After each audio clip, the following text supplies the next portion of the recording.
Toshkent City Mallga odam tashashim bilan mama otaxon menga qo'l ko'tarib qoldilar. Qarasam, turist ekanlar.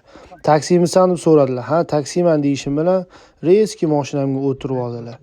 Keyin qatkaligini so'rasam, Munisa Rizayevaning mehmonxonasi Retro Plaza mehmonxonasiga ekan.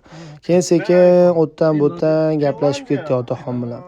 Otaxon finlandiyalik ekanlar. O'zbekiston yoqdimi desam, ha, yoqdi, lekin birinchi marta kelishim dedilar. Eng asosiy narsalardan osh yedingizmi? Did you eat palov desam, yo'q hali yemadim dedilar. Qayerda yaxshi palov qiladi deb so'rovdilar. Hamma turistlar boradigan joy Beshqozon dedim. Balki sizlar uchun Beshqozon yaxshi joy emasdir, lekin turistlar qiziqarli joy.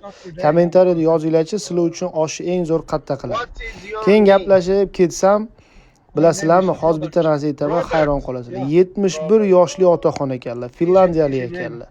Bir statistikani o'qiganim, dunyo bo'yicha 1 yil ichida eng ko'p sayohatga chiqadigan mamlakatlardan Finlandiya ekan. 1 yilda o'rtacha 7 ta, 8 ta mamlakatga borib sayohat qilishar ekan. Demak, oylik yaxshi bo'lsa kerak-da. Nima deysizlar, Finlandiyaga borib ishlasammikin?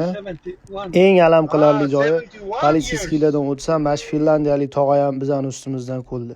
Muncha ko'p sallarda politsiyaskiy joylashtirilgan, bizda umuman yo'q, Finlandiyada juda ham kam deb ustimdan kulib ketdi. Munisa Rizayevaning Retro Plaza mehmonxonasiga ham yetib keldik.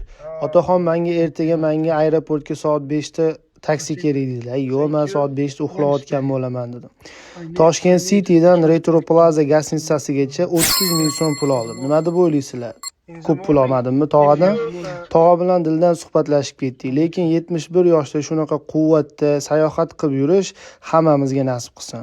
Video manfaatli bo'lib yoqqan bo'lsa, bitta like bosib ketasizlar. O'rtoqlar, obuna bo'lishni ham unutmanglar. Shuncha odam obuna bo'lmasdan ko'rayotgan ekan videolarimni.